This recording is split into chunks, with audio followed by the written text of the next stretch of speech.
오늘은 4월 27일 출애굽기 10장 1절부터 11절까지입니다. 하나님께서는 이 많은 재앙들 가운데에 바로의 마음을 완악하게 해주셨어요. 1절 말씀 볼까요? 여호와께서 모세에게 이르시되 바로에게 들어가라. 내가 그의 마음과 그의 신하들의 마음을 완강하게 함은, 즉 그들의 마음이 완악한 것은 다 하나님께서 그런 마음을 주셨다는 거잖아요. 그것은 제가 설명드린 것처럼 바로의 마음이 완악해야 하나님의 은혜가 더 커 보이기 때문에 그래요. 그러니까 극명하게 드러나기 때문에. 밤이 어두울수록 태양의 밝기가 더 빛나는 거예요. 그래서 하나님께서는 이스라엘과 애굽에 하나님의 권능을 더 강력하게 보이기 위해서 일부러 이렇게 만드시는 것이다. 그럼 바로에게 죄가 없느냐? 아니죠. 바로의 마음은 원래 완강했는데 더 완강하게, 그리고 바로가 회개하는데 그 회개가 진심이 아니기 때문에 하나님께서는 조금 더 강력하게 하나님의 계획을 통해서 그 뜻을 이루기 위한 것이지, 뭐 바로가 착했는데 하나님을 섬겼는데 일부러 그랬다? 전혀 그런 건 아니에요. 하나님의 뜻을 더 강하게 보이기 위함이다라는 거죠. 여러분, 우리가 악이냐 선이냐를 구별할 때에 악이 분명하게 극명하게 드러나는 경우가 있어요.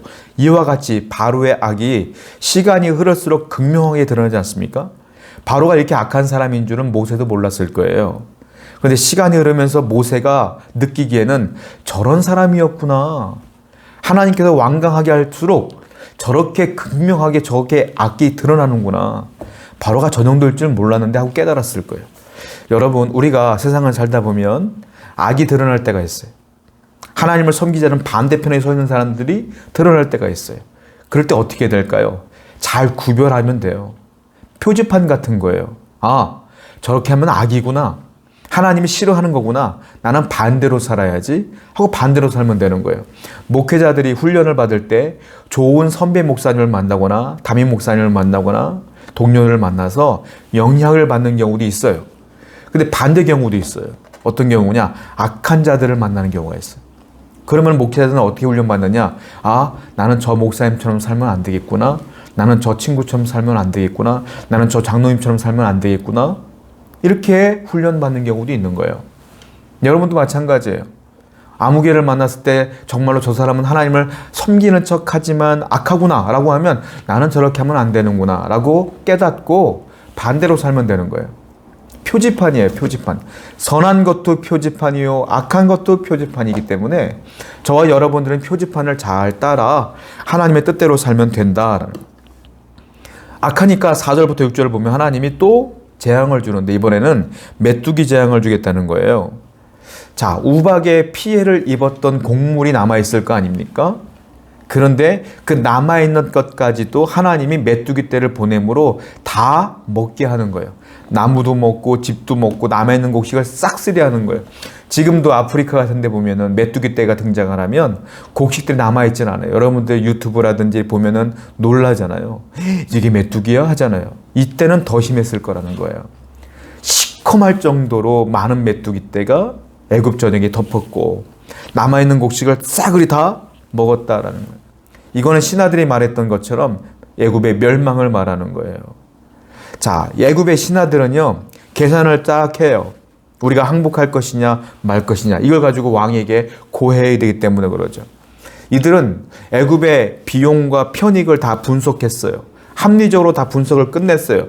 분석의 결과가 뭐냐? 이러다가 애굽이 멸망해요. 이게 그들의 합리적인 결과예요. 그런데요, 이 신하들도 그렇고 바로도 그러고 하나님을 두려워하지 않고 완강하게 버텨. 왜 그럴까요? 여러분, 사람들이 하나님의 은혜 가운데 끝까지 버티고 완악하게 살며 하나님을 믿지 않는 것은 합리적인 이유 때문이 아니에요. 그들의 고집 때문에 그래요. 자존심 때문에 그래요. 재미있는 것은 분명히 이단이라고 판명된 교회들이 있죠. 그런데 이단임에도 불구하고 여전히 성도들이 다녀. 그거 왜 그럴까요? 그들의 고집과 자존심 때문에 그런 거예요.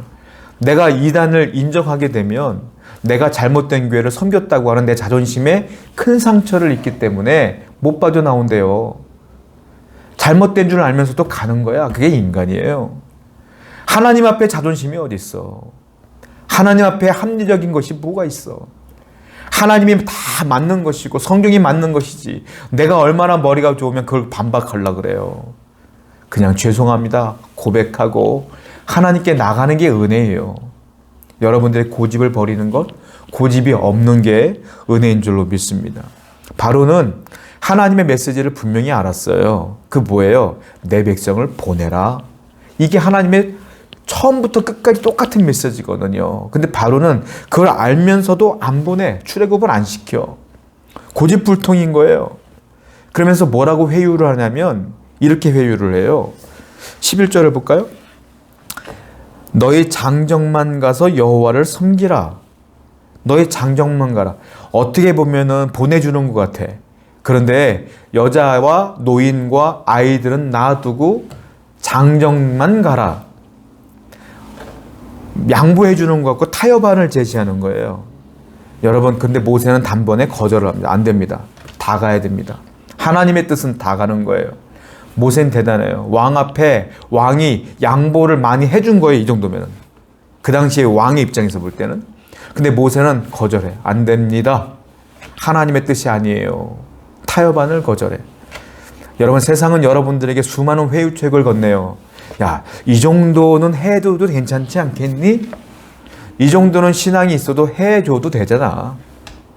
그런데 모세는 타협을 거부합니다. 안 됩니다. 하나님의 뜻이 먼저입니다. 하나님의 뜻이 먼저예요. 세상은 여러분들의 신앙을 무너뜨리기 위해서 무서운 얼굴로 오는 것이 아니라 적절한 타협안을 제시하는 게 세상의 모습이에요. 마귀는 그렇게 여러분들을 회유한다. 그리고 또 뭐라고 말합니까? 11절에 보니까 이것이 너희가 구하는 바라. 장정만 데리고 가. 이것이 너희가 구하는 거 아니냐? 그렇게 구한 적이 없어요. 그런데 그렇게 유혹을 하고 그렇게 얘기를 해요. 한마디로 말하면 이 바로는 변하지 않은 거예요. 여전히 변하지 않는 거예요. 그랬더니 타협안을 거절했더니 바로가 뭐라고 말합니까? 그를 쫓아내요. 이에 그들이 바로 앞에서 쫓겨나니라. 결국 무슨 말이에요? 변하지 않은 거죠. 바로는 변하지 않아요. 마음이 여전히 완악해요. 그냥 변한 척 연기한 것뿐이에요. 사람은 변하지 않아요. 사람은 쉽게 변하지 않아요. 사람이 변화되는 유일한 방법이 있어요. 어떻게 변할까요? 하나님의 성령으로 변화되는 거예요. 완악한 자는 하나님의 성령이 내주하지 않기 때문에 변하지 않아요. 그런데 하나님을 믿는 자는 성령이 내 안에 들어오심으로 변하는 거예요.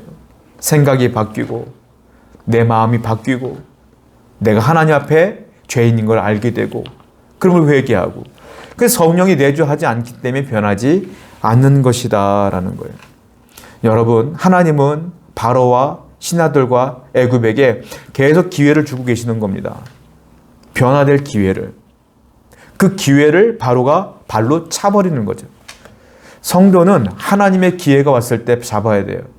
하나님이 여러분들에게 성령을 통하여 변화될 기회를 주신다면 그 기회를 잡고 언제든지 회개하며 기도하며 하나님의 은혜를 경험하게 되어야 될 줄 믿습니다. 오늘도 하나님의 기회, 성령의 말씀에 귀를 기울여서 하나님과 동행하는 악을 떠나는 여러분 되기를 축원드립니다. 기도하겠습니다. 하나님의 성령이 오늘도 우리와 함께해 주시기를 원합니다. 하나님의 말씀이 우리를 붙들어 주시기를 원합니다. 오늘도 하나님 말씀에 순종하고 하나님의 뜻대로 행할 수 있도록 인도해 주시옵소서. 예수님의 이름으로 기도드렸습니다. 아멘.